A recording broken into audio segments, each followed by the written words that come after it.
Welcome to the course Ethics in Business Communication, prepared at International Auto University Business and IT College by Aykerim Sarınbekova. Lesson 4, we are going to talk about the business communication flow. Lesson outline. Types of communication, communication flows, barriers to communication. So, types of communication at the company. There is a channel like formal, informal, direction, downward, upward, horizontal, diagonal, and methods like oral, written, gestural. So today we are going to talk about the first two types, about the channel and about the direction. So types of communication or channel, it is external communication and internal communication. Internal communication. When people within the organization communicate with one another, it is said to be an internal communication. Employees of an organization do so to work as a team and realize their common goals.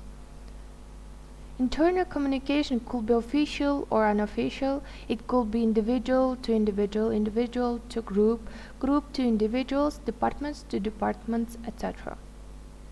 Most of the internal communication is in oral form and the tone is generally informal. So informal communication, people also communicate within the organization at a personal level. This is known as informal communication. Let's say that in your group you are talking with your friends in informal way, so it is informal communication. All modes of nonverbal communication may be used in internal communication. Some of the modes of written communication are memo, report, office order, circular, staff newsletter, email, fax, notice, agenda, notes and agenda, minutes of meeting, manuals, etc. Then the other radio, all other modes of oral communication stated earlier could be used in internal communication. External communication.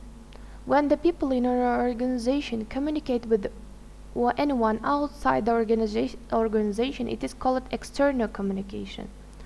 These people may be clients or customers, dealers or distributors, media, government agencies, general public, regulatory bodies, authorities, etc. Letters and circulars, price lists, manuals, purchase orders, customized reports, brochures, and service calls, tender documents, advertisements, customers' feedback material are all external communication methods. External communication method, it is one of the formal methods. Formal, for example, while you are talking with the teacher, let's say, it is a more formal. So let's talk about communication flow. The flow of communication in an organization depends on its size, structure, and philosophy. Smaller organizations with fewer levels of hierarchy and people may be having fewer communication problems. In larger organization with many hierarchical levels, the process is more complicated, with flow or pattern of communication may be downward, upward, diagonal, or horizontal. So we are going to talk about these four types of communication flow. So according to this picture, we can see that it is one of the organization of the company. Let's say this is our top management, owner, president. It is middle management, and it is lower management. And let's see how becoming a downward communication. Downward communication we can see from these violet lines. Let's say downward communication is becoming from top to bottom, and upward communication, it is yellow, from bottom or from the lower managers to the middle or to the high or top management. So from bottom to up. Other one, it is a horizontal communication. It is a red line. Horizontal communication is becoming between the departments. Let's say that we have a sales department, we have note takers and copiers. So while they are talking between each other, or for example let's talk about the middle management, accounting manager and marketing manager, if they are communicating, it is a horizontal communication. And there is no fourth type. It is a diagonal. Diagonal, it is about the, for example, operations manager department is talking with from the lower managers from the other department, like sales supervisor or sales staff. It is going to be a diagonal from the from two different departments, from the top management or from the middle management to the low management. So let's see more um, detail about these types. So downward flow. Traditional organizations have a vertical structure. All the important decisions are taken at the top. These are communicated through different levels of hierarchy to the workers. The disadvantages of such a chain of command are many. Firstly, it creates an authoritarian atmosphere in the workplace. Secondly, the message is often distorted as it comes down through different levels. Thirdly, it also consumes a lot of time and leads to avoidable delays. Let's see the second type. It is upward flow. The role of workers in the progress of industry has begun to be appreciated. Workers' empowerment and their participation in management are the buzzwords. It is natural for the workers to feel involved in their organizations once they realize that their interest coincides with that of the management. The result has been an increase in the flow of upward communication.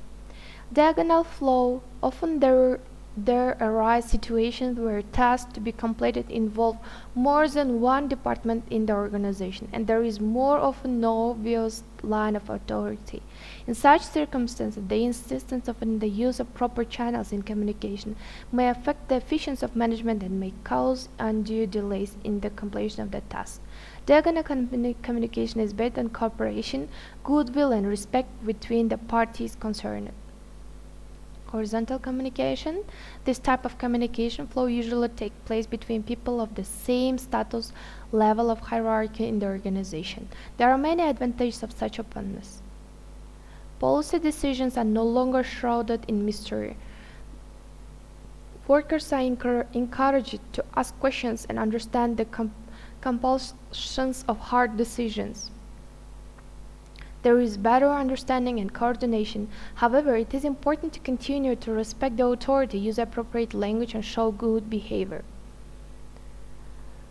So let's talk about the barriers to communication. First one, it is the false assumptions. In many communication situations, the sender starts with several assumptions which may not be true.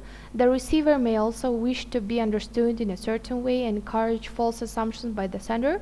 Therefore, the result will be anything but along the expected lines.